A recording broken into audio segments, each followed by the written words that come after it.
وصل واستقم في الدجى وابتهل ثم قل: يا مجيب الدعاء يا عظيم الجلال، يا لطيف بنا دائم لم يزل. واحد ماجد قابض باسط حاكم عادل كل ما شاء فعل. ظاهر باطن حافظ رافع سامع عالم ما بحكمه ميل. أول آخر ليس له منتهى جل ما له شريك ولا له مثل.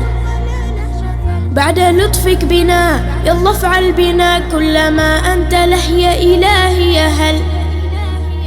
يا مجيب الدعاء يا متم الرجاء، أسألك بالذي يا إلهي نزل بحال المصطفى مع شديد القوى، واسألك بالذي دك صلب الجبل. الغنى والرضا والهدى والتقى والعفو ثم حسن العمل. واسألك غاديا ماديا كلما لج فيه الرعد حل فينا الوجل. وادق